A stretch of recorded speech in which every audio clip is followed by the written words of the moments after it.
Hello everyone, आइए देखते हैं आज हम जिस टॉपिक पे चर्चा करने जा रहे हैं। Very important topic for examination point of view and for knowledge point of view also.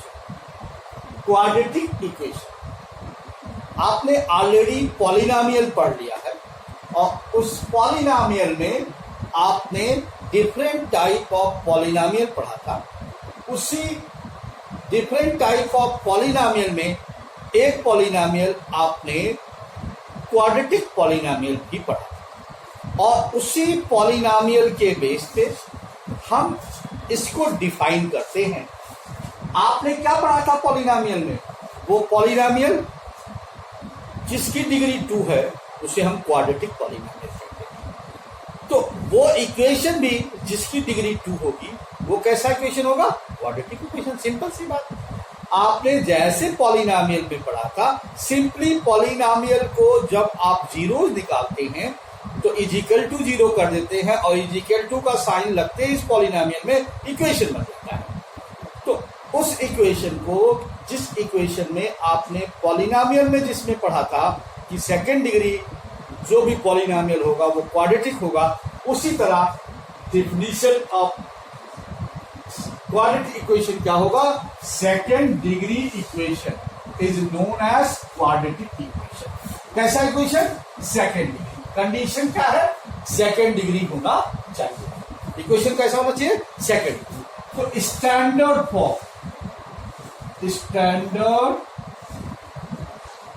Form of quadratic equation.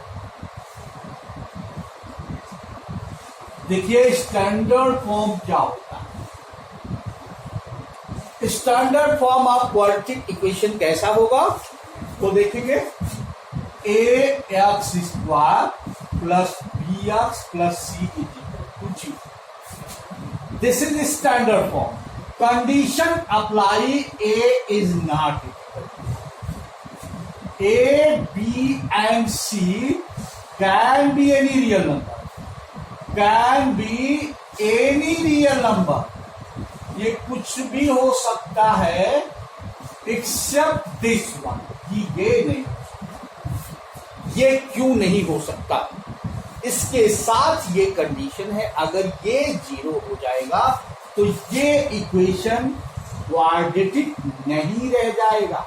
जैसे if you put the coefficient of x square का कोफिशिएंट आपने जैसे 0 किया तो ये टर्म 0 हो जाएगा, तो ये 1 डिग्री इक्वेशन हो जाएगा। और you already know about 1 degree equation, that is linear. तो किस में कन्वर्ट हो जाएगा? लीनियर में। तो condition apply A can not be 0। Now the different form, तो किस किस फॉर्म में ये हो सकता है? आपके सामने ये किस फॉर्म में आएगा? तो डिफरेंट फॉर्म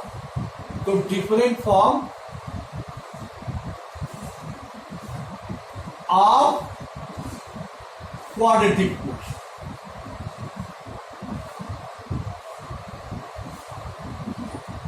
तो वो डिफरेंट फॉर्म क्या है? आपने पहला फॉर्म तो स्टैंडर्ड फॉर्म। हो सकता है कि ये 2 टर्म उसमें हो, केवल यही हो, ए एक्स स्क्वायर। पहला फॉर्म क्या है? A X square is equal to 0। हो सकता है ऐसा ना हो, फर्स्ट फॉर्म के दूसरा फॉर्म हो जाए, इसके साथ A X square plus B X is equal to 0। ऐसा भी ना हो, तीसरा फॉर्म हो जाए, थर्ड फॉर्म हो जाए, क्या हो जाए? A X square plus C is equal to. लेकिन ये टर्म होना जरूरी है। आपने ये चीज ध्यान दिया कि जो इसेंशियल टर्म है वो एक्स स्क्वायर का टर्म। अगर एक्स स्क्वायर नहीं होगा, डिग्री 2 नहीं होगी, तो वो कभी भी क्वाड्रेटिक नहीं होगा। तो first essential condition in each and every cases you can see here also X square, here also X square, here also X square according to definition. Because the degree must be 2, तो second degree, here degree 2, here degree 2, here degree 2. So these are the different form of the quadratic equation.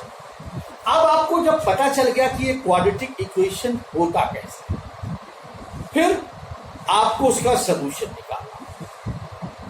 पहला step क्या है, आपको ये जानना है कि ये इक्वेशन क्वाड्रेटिक है कि नहीं। तो उसके लिए आपको क्या जानना होगा, उसकी डिग्री। क्या जानना होगा, उसकी डिग्री। सिंपल सी बात। अगर आप जान गए कि उसकी डिग्री 2 है तो वो क्वाड्रेटिक है, अगर डिग्री 2 नहीं है तो क्वाड्रेटिक नहीं है। तो ये क्लियर हो गया कि ये क्वाड्रेटिक होगा कि नहीं होगा। अब जब आपको इक्वेशन मिल गया तो इसकी डिग्री 2 का होने का मतलब क्या, यानी इसकी 2 जड़ें नीचे जिसपे ये पूरा इक्वेशन खड़ा है, जिसपे ये बिल्डिंग बिल्डअप है, उसके रूट्स कितने हैं, 2। यानी उसके 2 सॉल्यूशन हैं। सॉल्यूशन का मतलब 2 जगह से उसको, आपको उस इक्वेशन को 2 जगह से खुराक मिलता है। उसकी जड़ें कहां से हैं, 2। हो सकता है किसी कंडीशन पे वो एक ही सॉल्यूशन शो करे, किसी कंडीशन पे दोनों शो करे, तो कम से कम एक सॉल्यूशन शो करेगा।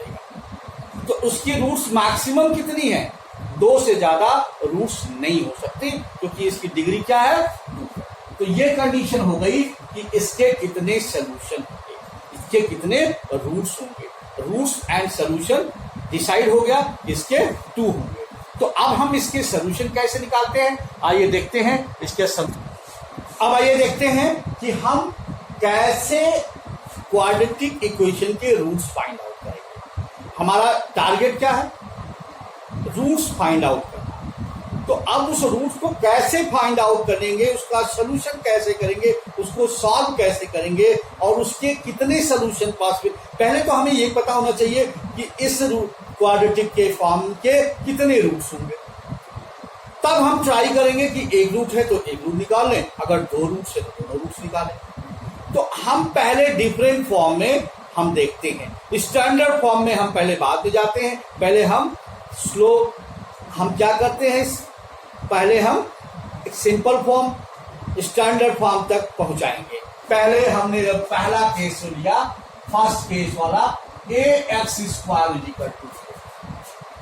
अब इसके लिए जानते हैं किसी भी क्वाड्रेटिक का जो एसेंशियल कंडीशन क्या है कि x² का कोफिशिएंट 0 नहीं हो सकता। This is necessary, a can not be 0। तो अगर इसका a 0 नहीं हो सकता और इसका मल्टीप्लीकेशन 0 है तो क्या होना चाहिए, अगर a 0 नहीं है और इनको मल्टीप्लाई करने पे 0 आता है तो सिंपल सी बात है कि ये यक्स जो है, इट मींस दिस इंप्लाइज कि यक्स इज 0, और यही यक्स की वैल्यू ही रूट्स होती है, और इसकी एक ही सलूशन आया। यानी इस कंडीशन में ओनली वन सॉल्यूशन है, और वो क्या है, that is X equal to. तो पहले टाइप का कंडीशन पता चल गया कि अगर कोई भी इक्वेशन आपके पास आ गया, अगर आ गया 4x² = 0, 5x² = 0, 8x² = 0, x² = 0, 100x² = 0, ऐसा अगर आ गया इस फॉर्म में तो उसमें x की वैल्यू 0 आएगी हर केस में, क्योंकि a can be a real number. अब तो a की जगह पे कुछ भी रख दे, √2x² = 0, तब भी x 0 आएगा। तो यानी ये क्लियर हो गया कि अगर इस फॉर्म में होगा तो x की वैल्यू 0 होगी। तो इस पे बहुत ज्यादा फार्मूला लगाने की कोशिश करो और इसको फैक्टराइज करने की कोशिश करो, कोई जरूरत नहीं है। ये सिंपल फॉर्म में है और इसमें हमेशा वैल्यू x = 0 आएगी। अब हम आते हैं सेकंड केस। ये तो फर्स्ट केस हो गया। सेकंड केस में जब b का भी आपका x का भी टर्म है, सेकंड टर्म। अब देखिए इस केस में आपके पास ax² + bx। ऐसे केस में 2 सॉल्यूशन आते हैं और वो दोनों क्या आते हैं मैं बताता हूं। पहला तो x 0 आता है और दूसरा आता है x = -b। कैसे आता है, पहले इसको आप कैसे सॉल्व करते हैं। क्लास 9th में आपने फैक्टर किया था। इन दोनों में कुछ खास दिख रहा है, कुछ बातें x दोनों में दिख रहा, कॉमन है। और अगर आपको किसी भी, देखिए आपको जब आपको सॉल्व करना है किसी भी क्वाड्रेटिक को, तो हम उसके फैक्टर निकाल लेते हैं। अगर उसके दो सोल्यूशन है तो उसका दो फैक्टर मिलेगा और दोनों फैक्टर से एक एक जीरो मिल जाएंगे, यानी दोनों दोनों मिल जाएंगे। तो हम इसका फैक्टर करेंगे। अब देखिए इसका फैक्टर करने पे, फैक्टर करना मतलब हम उस पर जो भी इक्वेशन दिया है उसके लेफ्ट हैंड साइड के, यानी उस लेफ्ट हैंड साइड में जो पॉलिनोमियल है उसको मल्टीपल फॉर्म में लिखेंगे। अभी देखो एडिशन फॉर्म में, तो इसमें हम कॉमन लेंगे x। अगर हम इसमें x कॉमन लेंगे तो यहाँ ax बचेगा, यहाँ b बच जाएगा, इज इक्वल टू 0। अब देखिए ये दो टर्म आ गए मल्टीप्लाई में, यहाँ इसको और इसको मल्टीप्लाई कर। अब ये जब मल्टीपल फॉर्म में आ गया तो ये फैक्टर कहलाएगा। अब इस कंडीशन में, दोनों कंडीशन में क्या होगा, या तो x 0 होगा या ये 0 होगा। इस कंडीशन में इधर x इज इक्वल टू 0 और ax plus b is equal to 0। और अगर ax plus b is equal to 0 है तो ये क्या इंप्लाई करता है कि x की value minus p by A, b उधर ट्रांसफर होगा, नेगेटिव हो जाएगा, और ये मल्टीप्लीकेशन में है, दूसरे साइड में डिवीजन हो जाएगा, तो इसके ये दो सोल्यूशन होंगे, यानी इस फॉर्म में होगा तो ये दो सोल्यूशन होगा। अब आपका थर्ड फॉर्म बिल्कुल इसी तरह से है। थर्ड फॉर्म क्या है, अगर आपका third form ax square plus c के फॉर्म, ऐसे केस में क्या होगा जरा सा देखिए। अगर ऐसे केस में ax स्क्वायर प्लस c के फॉर्म में है तब क्या होगा, ऐसी कंडीशन यहां पे ax स्क्वायर प्लस c और ax स्क्वायर माइनस c के फॉर्म। ये दो बातें बड़ी महत्वपूर्ण है, इन दोनों को जरा जानना जरूरी है।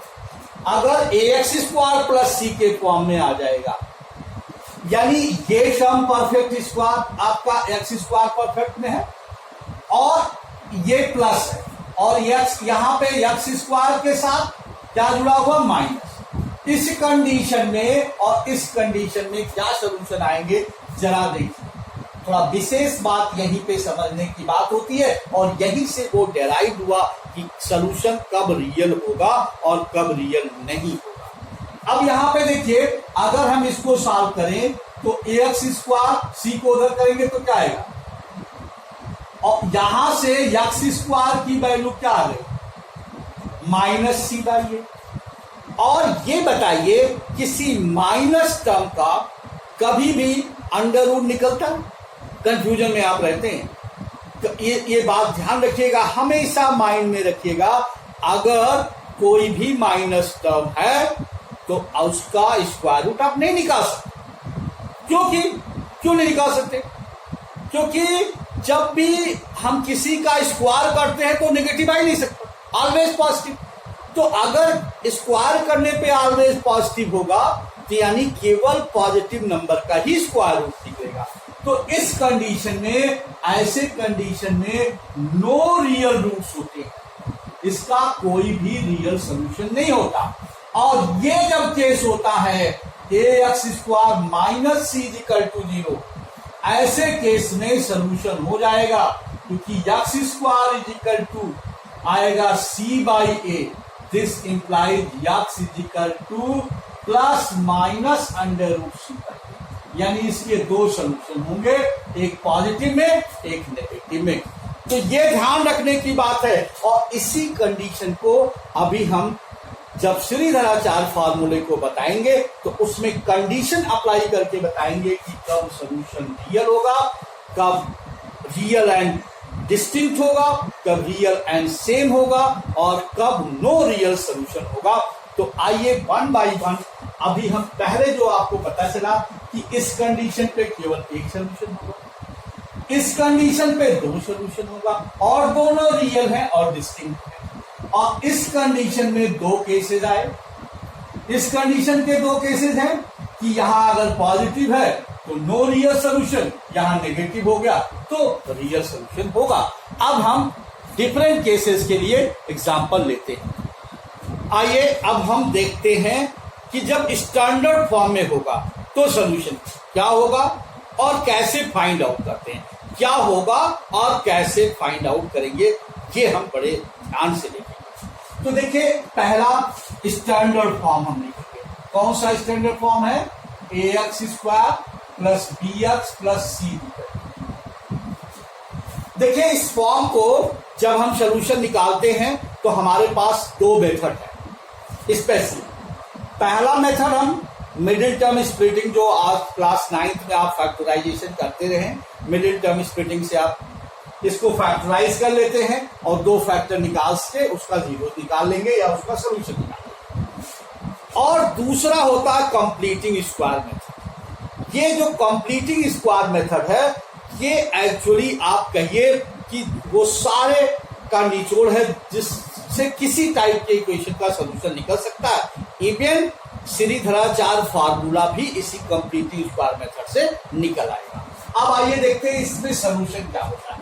ऐसे केस में सोल्यूशन जो यक्स की वैल्यू आती है वो आती है -b plus √b square minus 4ac/2a एक आता है, और दूसरा आता है -b minus √b square minus 4ac/2।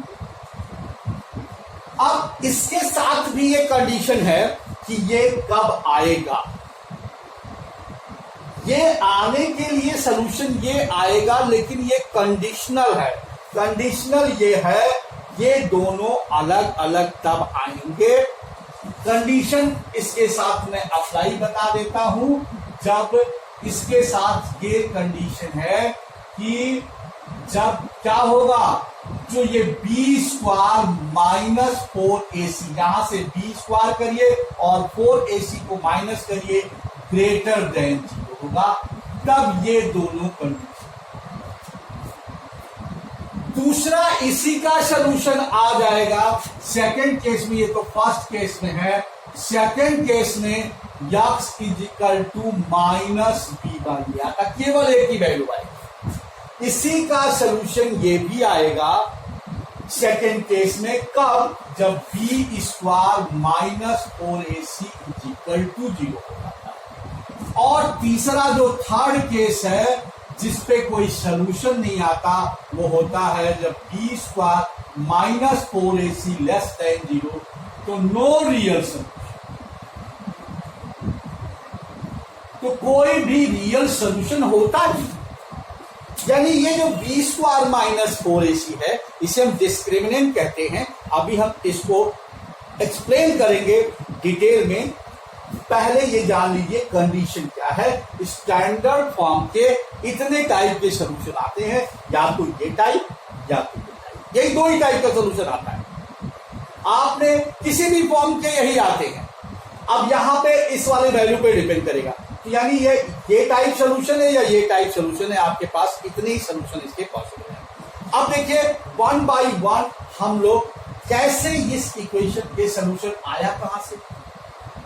आपको बड़ा कंफ्यूजन हो रहा कहां से सर ने ये एकाएक लिख दिया। तो अब हम आपको मेथड बताते हैं इसको सॉल्व करने का, जिसे हम कंप्लीटिंग स्क्वायर मेथड कहते हैं, और उससे ये चीज आ जाती है। तो अब हम उस मेथड को डिस्कस करेंगे। कौन सा मेथड है? कंप्लीटिंग। आइए अब देखते हैं हम लोग क्या करते हैं। रूट्स ऑफ क्वाड्रेटिक इक्वेशन निकालते हैं यूजिंग कंप्लीटिंग स्क्वायर। ये देखिए कंप्लीटिंग स्क्वायर मेथड से आप कैसे निकालते हैं। तो पहले तो हम स्टैंडर्ड फॉर्म लिखते हैं। स्टैंडर्ड फॉर्म क्या होता है? ax square plus bx plus c equal. तो जब भी कभी इस फॉर्म में है and you have to apply completing square method, then what you have to, the first step by step जानिए। और अगर उसी से करेंगे तो उसके बाद अगर आप परफेक्ट हो गए, फिर आप जो भी स्टेप अप्लाई करेंगे सब सही होगा। लेकिन जब लर्निंग पीरियड में आप स्टेप बाय स्टेप करेंगे। पहला स्टेप क्या करते हैं, जो भी एक्स स्क्वायर का इसका कोफिशिएंट है इस इक्वेशन 1 में, उससे डिवाइड कर। तो एक्स स्क्वायर का कोफिशिएंट यहाँ क्या है? a। तो डिवाइड बाई a। किसका किया? Divide by a in equation 1। अब 1 में a से डिवाइड कर देंगे तो क्या आएगा? X square plus b by A X plus c by A equal to. यहां पे कोई दिक्कत? जैसे आपने ये डिवाइड किया, ए से ए कैंसिल हो गया, B by A, C by A equal. पहले स्टेप आपको बिल्कुल क्लियर हो गया कि आपने क्या किया, ए से डिवाइड कर दिया। ए क्या है, coefficient of x square. Second step में क्या करिए, ये जो कांस्टेंट टर्म है इसे राइट साइड में, सेकेंड स्टेप में कांस्टेंट टर्म राइट साइड में ले जाते हैं। हम लेफ्ट साइड रख के भी कर सकते हैं, लेकिन हम आपको राइट साइड क्यों बता रहे हैं, जिससे आपको स्टेप को समझने में इजी। तो जितना आप उसे बाइफरकेट कर देते हैं, कोई चीज को जितना बाई पार्ट करके समझते हैं, उतना आप जो है आसानी से समझ जाते हैं। यानी बड़ी चीज को छोटे छोटे पार्ट में तोड़ के समझना ज्यादा बेहतर होता है। तो ये देखिए, हम इसको राइट साइड में कर देते हैं। तो हम क्या करेंगे, X square plus B by A X is equal to minus, इधर प्लस था इधर गया माइनस हो गया। अब देखिए, इतना करने के बाद हमने मेथड कौन सा इस्तेमाल किया है, इसका नाम ही कंप्लीटिंग स्क्वायर। क्या ये कंप्लीट स्क्वायर का फॉर्म में है? अभी आप देखेंगे तो कंप्लीट स्क्वायर फॉर्म ये होता है, X square plus 2xy plus Y square, या X square minus 2xy plus Y square. ये होता है तीनों कंप्लीट स्क्वायर फॉर्म। यहां पे तो आपके पास एक टर्म है पहला वाला, और ये बीच वाला दिख रहा है, ये दूसरा स्क्वायर टर्म कोई नहीं दिख रहा, यानी दूसरा स्क्वायर टर्म इसमें ऐड ऑन करना होगा अगर हमें इसे कंप्लीटिंग स्क्वायर यानी परफेक्ट स्क्वायर बनाना है। तो हमें क्या पता चला कि ये अवेलेबल नहीं है, इसी को हमें निकालना है। अब इसको निकालने के लिए देखिए हमें करना क्या होगा, हम इसे इस फॉर्म में लिखें, यहां प्लस है तो इस प्लस वाले फॉर्म में लिखें। तो देखिए एक्स स्क्वायर लिखा, अब एक्स स्क्वायर के बाद प्लस 2x है, तो 2 इंटू एक्स। अब देखिए हमारे पास ये तो 2x यहां है, हमारे पास b बाई ए एक्स है, तो अगर हम यहां b बाई 2a लिख दें तो कोई चेंज आएगा, 2 cancel, b by A x हो जाएगा। ये और ये में कोई अंतर नहीं है, केवल लिखने के तरीके। अब आप देखिए पहला टर्म भी आ गया, 2 भी आ गया, ये इसका 2 इंटू एक्स भी आ गया, और ये y भी आ गया। y क्लियर हो गया कि ये है। इन दोनों को अगर हम मल्टीप्लाई करेंगे तो 2 कैंसिल हो जाएगा, और b बाई ए एक्स यही सेम चीज रह जाएगा। यानी y वाला टर्म जो ये आपने बनाना था वो पता चल गया, वो b बाई 2a। जरा इसको जरा देखिए, ये है कैसा, ये आप b बाई ए का क्या है, आधा, इसका क्या है, आधा है। तो सिंपली आप जान लो, जो भी x का कोफिशिएंट होगा उसका हाफ ये y वाला हो जाएगा, x का जो कोफिशिएंट होगा उसका हाफ ये क्या हो जाएगा, y वाला टर्म हो जाएगा। अगर यहां b बाई ए है तो b बाई 2a, अगर यहां 5 है तो यहां 5 बाई 2, यहां 6 है तो यहां 3, यहां 7 है तो 7 बाई 2, यानी इसका हाफ यहां। अब इसका हाफ यहां हो गया, तो इसी को ऐड करना तो परफेक्ट स्क्वायर हो जाएगा। तो हमने क्या किया, b बाई 2a को ऐड कर लिया, इसका स्क्वायर। अब इस इक्वेशन में अगर आपने एक साइड में ऐड करते हैं तो दूसरे साइड में ऐड करते हैं, ऐसा यूक्लिड ने कहा था, if equal is added in equal then both side will be equal. अगर किसी बराबर चीजों में बराबर चीजें ही ऐड करते हैं तो वैल्यू में कोई चेंज नहीं आती। तो हमने इधर भी b बाई 2a का होल स्क्वायर ऐड किया। क्लियर हो गया, या इसको मिटा देते हैं, इसका कोई जरूरत नहीं है। अब हम पहले इधर साफ साफ लिख दें, माइनस c बाई ए और प्लस b बाई 2a का होल स्क्वायर। तो हमने किया क्या, हमने क्या किया है, ऐड b बाई 2a का whole square in both side. ये क्लियर हो गया। क्लियर क्या हुआ कि ऐड क्या करना है, कितना ऐड करना परफेक्ट स्क्वायर। देखो a square plus 2a into B plus B square, A plus B whole square. ये परफेक्ट स्क्वायर फॉर्म में आ गया। और ये पता क्या चला कि इसी का हाफ ये आ रहा है। अगर हम 2ab, अगर हम x square plus 2xy plus Y square कहें तो y की जगह पे ये इसका हाफ आ रहा है। तो सिंपली आपको कॉन्सेप्ट दिमाग में बैठा लेना चाहिए। क्या कॉन्सेप्ट बैठा लेना चाहिए कि अगर इस फॉर्म में है तो हमें x के कोफिशिएंट के हाफ का स्क्वायर ऐड कर देने पे परफेक्ट स्क्वायर हो जाएगा। तो ये कॉन्सेप्ट मन में सबके क्लियर हो गया।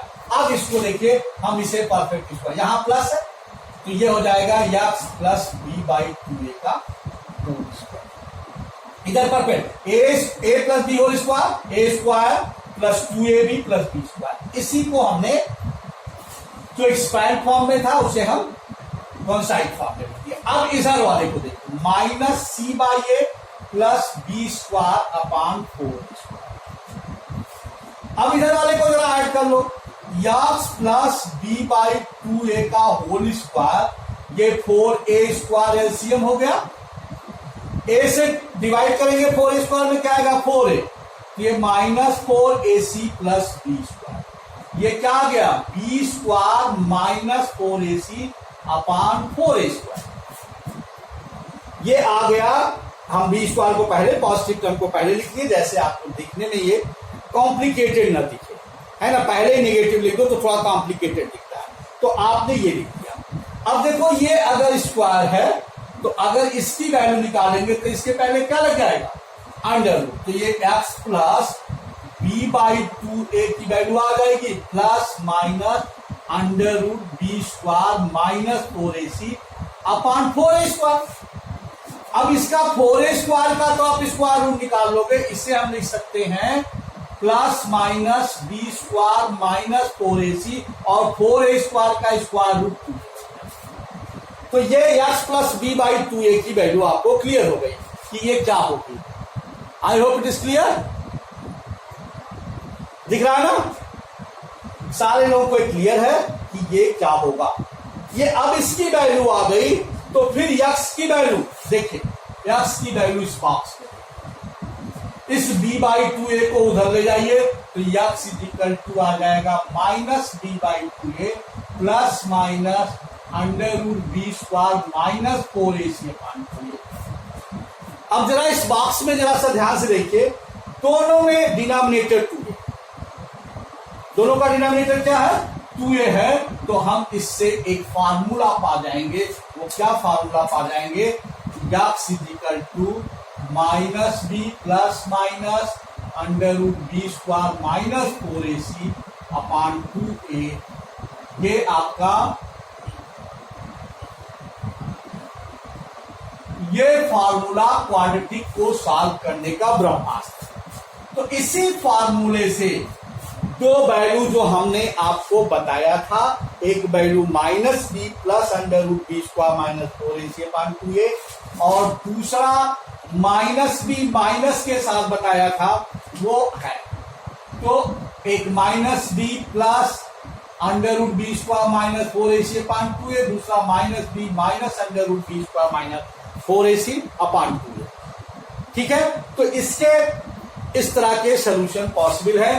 अब ये पता चला और इस फार्मूले को हम श्रीधराचार्य फार्मूला कहते हैं। तो ये बेसिक कॉन्सेप्ट था। अब इस कॉन्सेप्ट का यूज कैसे करेंगे तो वन बाय वन, पहले तो आपने एक बार इस स्टेप को फिर से समझ लीजिए। पहले स्टेप में आपने क्या किया, पहला स्टेप है कि जो भी एक्स स्क्वायर का कोफिशिएंट है उसे डिवाइड कर दिया। तो डिवाइड करने पे X square plus B by A plus C by A निकल गया। सेकेंड स्टेप में क्या किया, ये जो कांस्टेंट टर्म है उसे राइट साइड में ट्रांसफर कर दिया। तो ये आपको सेकेंड स्टेप आ गया। थर्ड स्टेप में आपको क्या करना है, आपको इसे परफेक्ट स्क्वायर बनाना है। तो A square plus 2ab plus B square, और उसको बनाने के लिए आपको क्या पता, कहां से पता चला कि जो भी एक्स का कोफिशिएंट होगा उसके हाफ का स्क्वायर बी बाई ए है, तो बी बाई 2a का स्क्वायर दोनों साइड में ऐड कर देंगे। और आपको पता है कि अगर दोनों साइड में बराबर ऐड करते हैं तो वैल्यू में कोई चेंज नहीं आती। तो ये दोनों वैल्यू सेम। अब इसको हमने लिख दिया A square plus 2ab plus B square को कहते हैं ए प्लस बी का होल स्क्वायर, तो हमने इसे ए प्लस बी का होल स्क्वायर कर दिया। और और इसको एक्सपेंड किया तो बी स्क्वायर अपान 4a² आ गया। अब यहाँ 4a² और a² का एलसीएम 4a² है। अब a से डिवाइड किया 4a² में तो 4 आया, 4a आया तो इसमें मल्टीप्लाई किया -4ac, और 4a² में 4a² से डिवाइड किया 1 आया, 1 को b² में मल्टीप्लाई किया तो b² आ गया। तो ये वैल्यू आ गई b² -4ac अपान 4a²। और इस तरह इसकी वैल्यू आपको ये पता चल गया, तो इसकी वैल्यू अंडर रूट में आ गया, और 4a² का स्क्वायर रूट निकाला तो 2a आ गया, और इसी वैल्यू को यहाँ पे ले आके आप फाइनलाइज कर दिए, और इस तरह आपको इक्वेशन मिल गया। That's all. आई होप कि इस वीडियो में आपने क्वाड्रेटिक इक्वेशन का जो बेसिक कॉन्सेप्ट ये समझा। नेक्स्ट वीडियो में इसको हम एग्जाम्पल लेके आपको ये बताएंगे कि आप क्वाड्रेटिक इक्वेशन को सॉल्व कैसे करेंगे, और कहाँ आप फार्मूला लगा लेंगे इजीली, कहाँ पे आप मिडिल टर्म स्प्लिटिंग करेंगे, और कहाँ पे डायरेक्ट मेथड करेंगे। That's all. Thank you.